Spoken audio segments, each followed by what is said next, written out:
Thank you, Adrian. Good morning to everyone. I was planning to have a presentation with graphs, but I've decided against that. What I want to do is just to try to frame the discussion within the idea that we are undergoing a current crisis and figuring out ways in which this crisis, first of all, can be understood, and what kind of challenges does the global community face in responding to the crisis. At the very fundamental level, what has to be changed is the current configuration of economic life, which compels nations to compete with each other for access to private trade and investment. The rules governing the economic system actually subvert and upend the correct idea that competition among private parties is socially beneficial.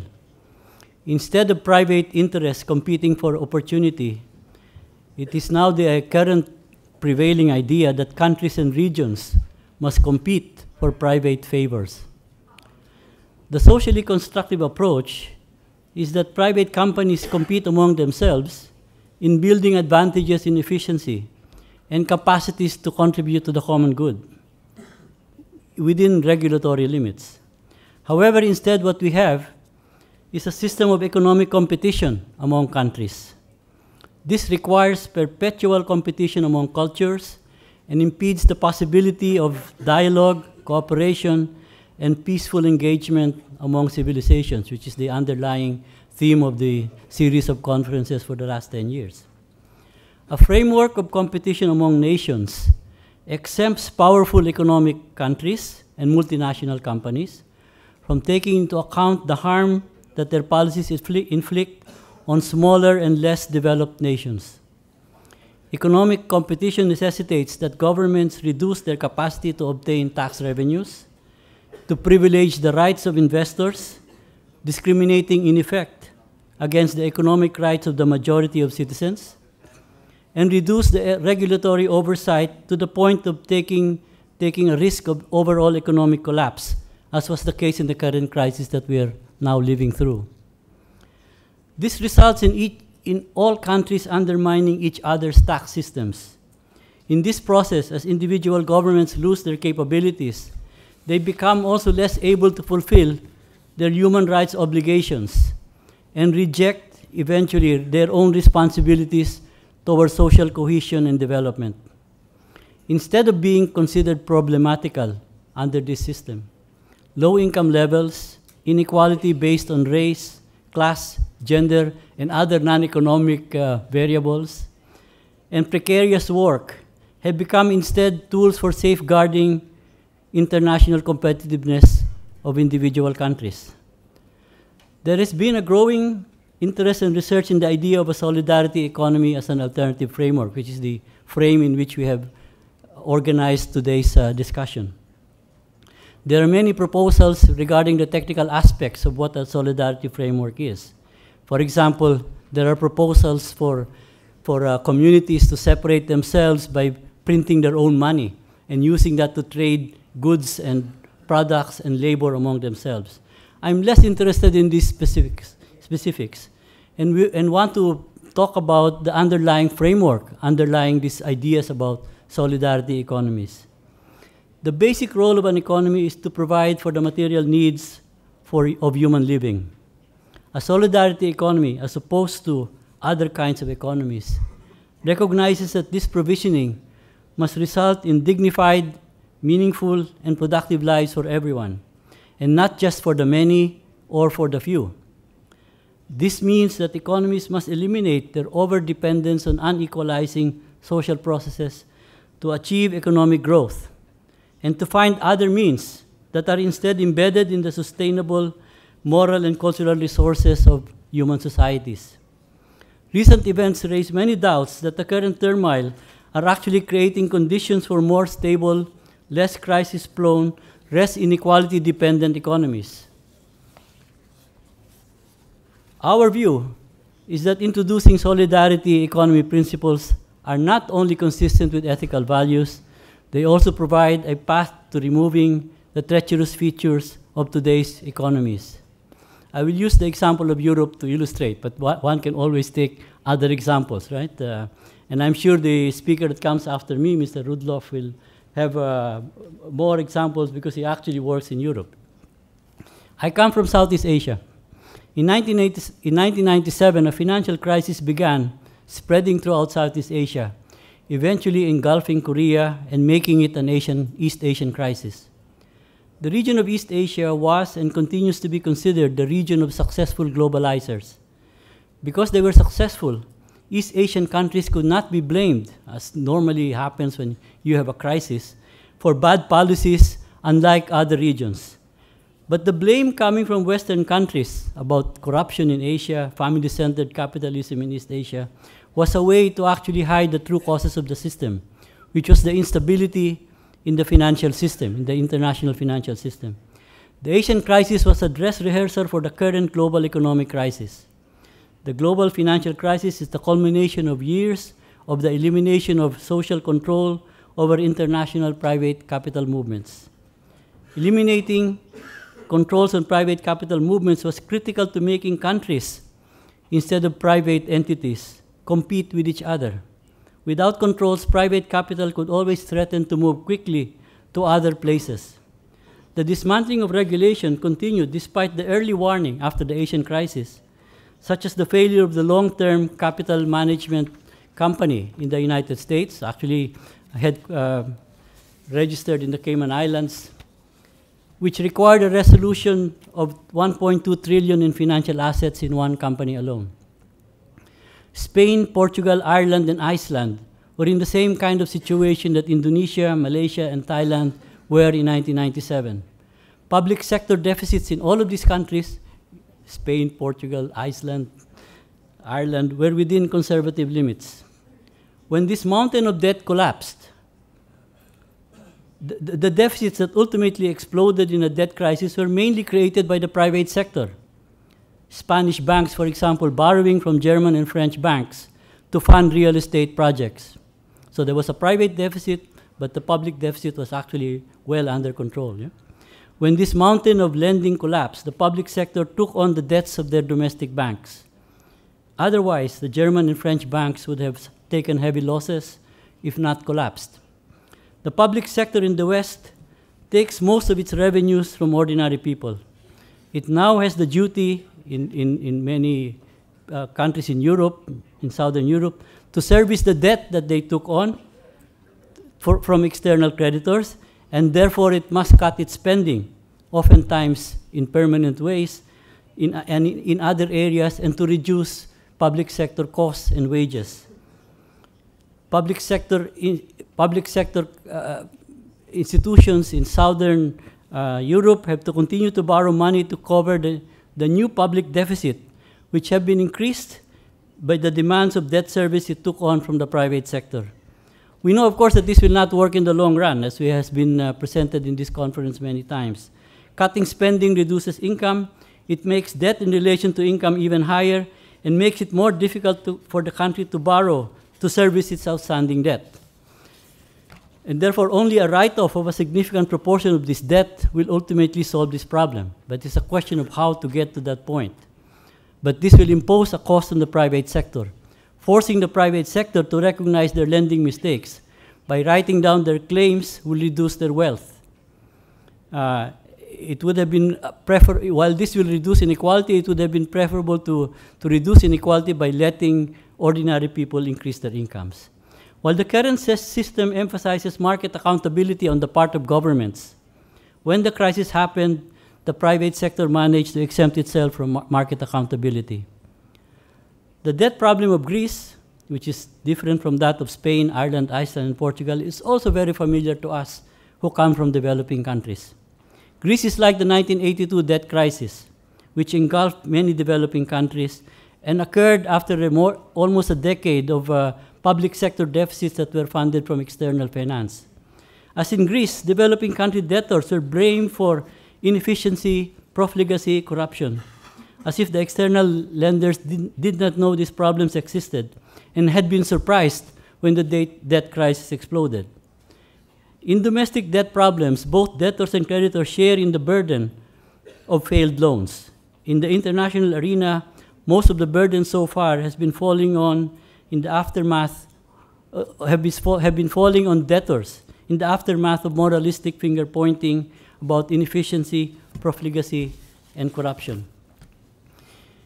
A European solidarity economy will require, looking forward in the future, a European solidarity will require that Germany allows the incomes of its people to rise so that it can increase demand for the products of other European economies. Solving the financial accountability issue within Europe alone will condemn Europe to a stagnation in the long run, unless German demand increases, or unless the Germans find other export markets outside of Europe. This illustrates the point that solidarity economies at the national level are not feasible without a solidarity economy at the international level. Aside from needing to constrict the income increases of their workers, economies that are strongly export-dependent represent a deduction on international demand and impose a deflationary bias on the global economy. In a solidarity economy, and this is not a new idea, many of these have been worked out at the end of the 1940s, at the end of the very devastating depression and the two world wars of the 20th century. Each nation must have the responsibility for full employment and for income increases of its population. Such growth will actually engender trade and employment and investment internationally. So this is the reverse of the process that we have right now, where countries are supposed to compete with each other for trade and investment, whereas in a solidarity economy, each country is responsible for its own growth and its own employment and its own demand against the international economy. This framework recognizes the diversity of economic systems and allows societies to draw from each other's material, technological, and cultural resources according to their level of development. Let me just end with a few remarks about what the feasibility, because what we have to do today is to listen to the other speakers about their ideas about what the elements might be of such an alternative kind of economy. What I'd like to do is to give an example of, to live with a message of hope, right? Of the kind of things that are happening right now, right? For example, just staying with Europe, we have a situation in which the European Commission, the European Commission is negotiating a set of what is called the economic partnership agreements with the African countries. The problem with this is that it is based on the current framework, right? The European partnership, the proposal on the European side of the economic partnership agreements requires African countries to bring to zero 80% of their tariffs. It requires them to prevent the imposition of taxation on their natural resource exports to Europe.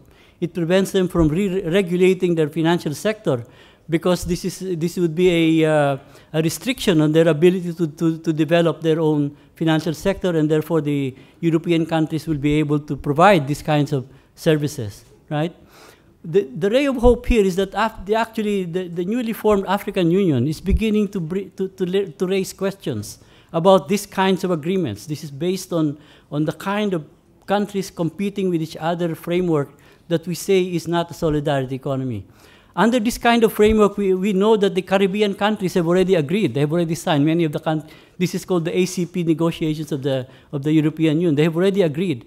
But even the Caribbean countries are regretting the kinds of commitments that they've actually made. Because what happens when you are unable to change your tariffs, you are unable to build domestic industries.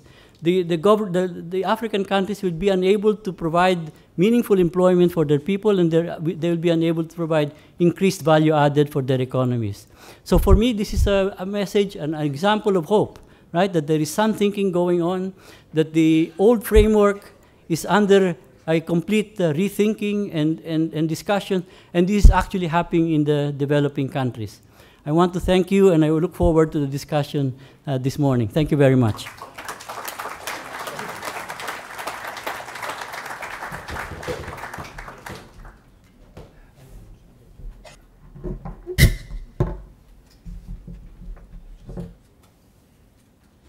Thank you very much, Manuel.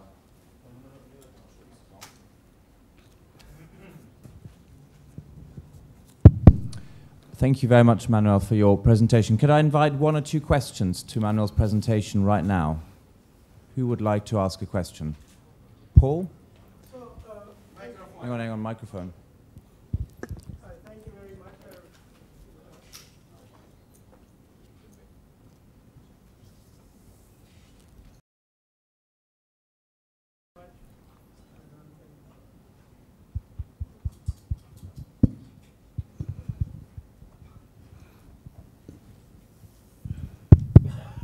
Thank you, Manuel, for a very enlightening presentation on the role of the solidarity economy. I agree with you with a lot of things that you have said, but I feel that treating the solidarity economy or the market economy without contextualizing it with the ecosystems in which they have to exist leads us to this kind of view that you can continue to grow, whether it is growth through market or whether it's growth through solidarity. I would like to challenge this idea of growth because I think we are reaching ecological boundaries, and at some point we'll have to start discussing how degrowth can be managed. We are already in a period of degrowth post the financial crisis, so I'd like to hear your thoughts about how solidarity economy can adjust to the era of degrowth that is coming. Thank you. Should we take another one, or should I just answer this? Yes, absolutely. Let's take a second one, and then you can answer both, Yeah. and we'll move on to the next presentation. Who would like to ask a question? This one there at the back. Is there another question? There at the back. Okay. Microphone, please. Thank you.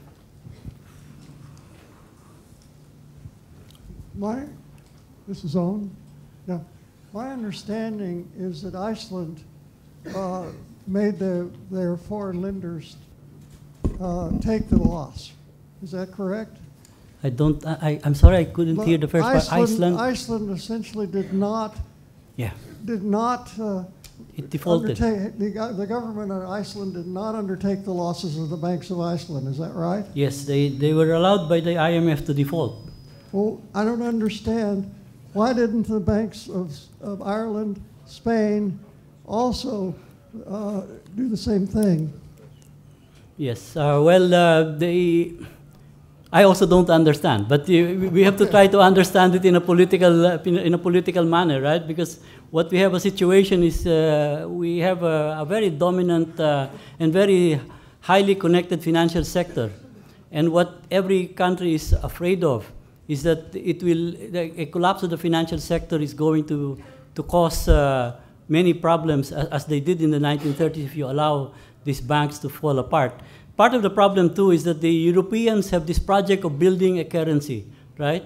And they are trying to save their currency to make sure to send the signal or the image that this currency is safe and it can be used as a reserve currency. It's one of those kinds of weaknesses that the international system has right now because it's dependent on national currencies, right? One of the things that perhaps, Fred, we can also think about in the declaration for this conference is that we are for removing the dependence of the global economy on the national currencies, because this will allow people to use liquidity globally, right? That will not be dependent on the politics of national entities or supranational, like Europe, right?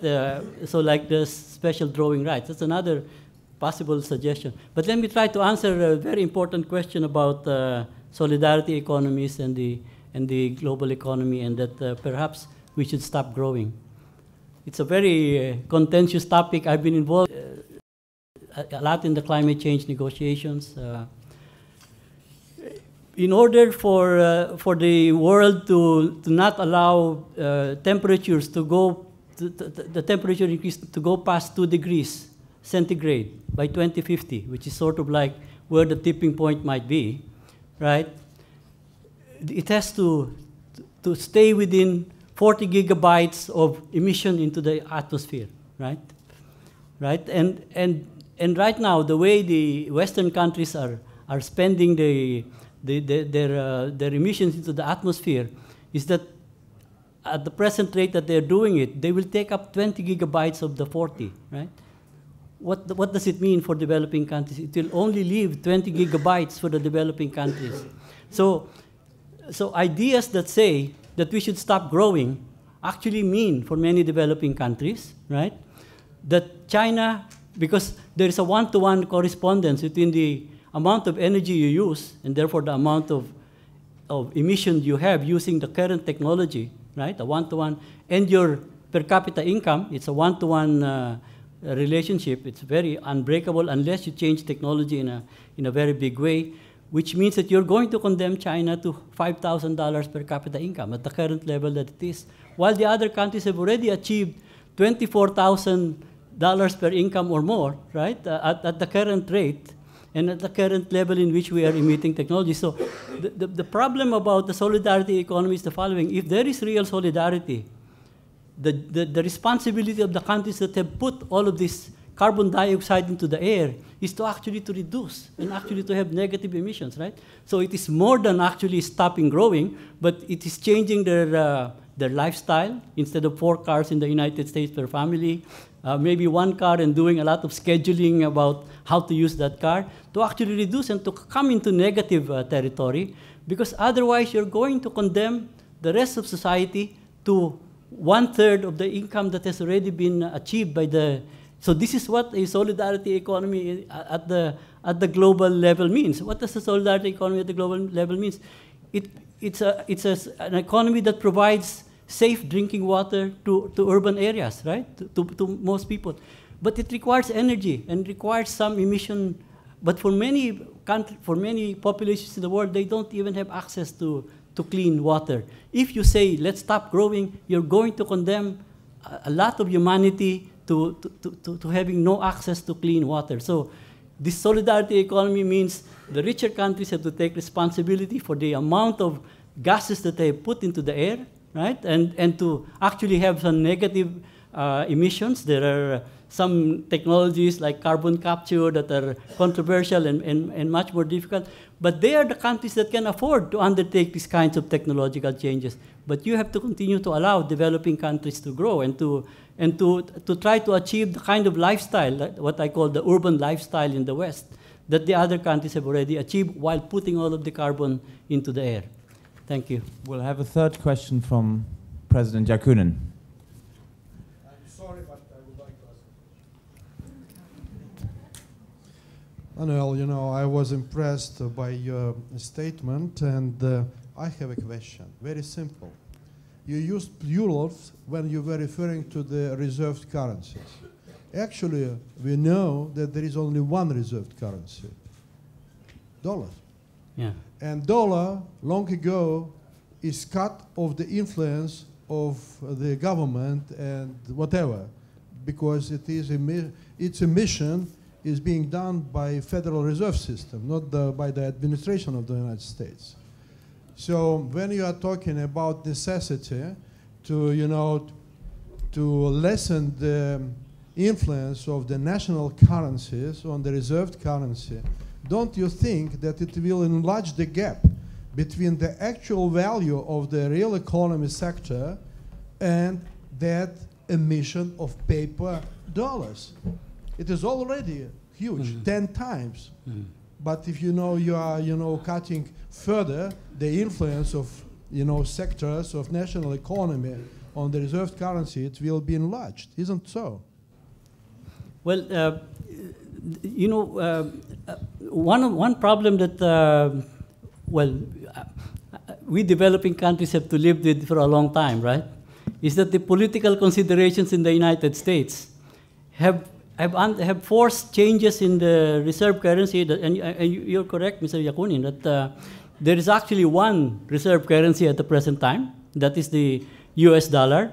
It is not under any multilateral disciplines, but it is used by all countries, and this is why many, as you imply, that many of the original ideas about the solidarity economy is to try to create currencies that do not require the dollar or try in local communities, right? So that then there'll be a greater as you say, a greater direct connection between the real sector activities, actual investment, actual investment in plant and equipment so that you can hire people. That has nothing to do with the financial incentives or the financial imperatives that are based on holding asset positions in the US dollar. So I was going to say, when the US had the stagflation in the 70s, right? And they were having inflation and low employment, Paul Volcker, who was then the head of the Federal Reserve chairman, decided to raise interest rates in 1989. What happened was in 1982, there was the debt crisis in the developing countries, right, which devastated, and this is completely, and Paul Volcker is a very good analyst, he's a good banker, actually a moral person, but he was fulfilling the political requirements of the United States. So, but after raising interest rates to 20% in 1989, by 1982 there was a debt crisis among the developing countries. Right now, the main problem we have with developing countries, like Brazil and South Africa, is that there has been a series of quantitative easing on the part of the Federal Reserve Bank of the United States, and this is flooding the global economy with liquidity, which is forcing our currencies to appreciate, which is killing our real sector, which is very important to you, right? Killing our real sector because it makes imports actually cheaper. It forces the central banks to raise interest rates and therefore reduces the kind of investment in employment and productive jobs that will be needed. So this is the Federal Reserve doing this in order to save the United States, but it imposes a lot of harm. And this is one of the things that I started off by saying, that a lot of the wealthy countries, a lot of the big countries, but particularly the reserve currency country, does a lot of economic policies that does not take into account the harm that it does to the other countries in the world and to the economic system. So this is why I would like to suggest that we think about this body thinks about suggesting that the global economy be less dependent, right, on the dollar, and have a currency system that provides for the development of the real sector, real investment, real risk-taking, long-term investment that is needed by most people in the world. Thank you very much.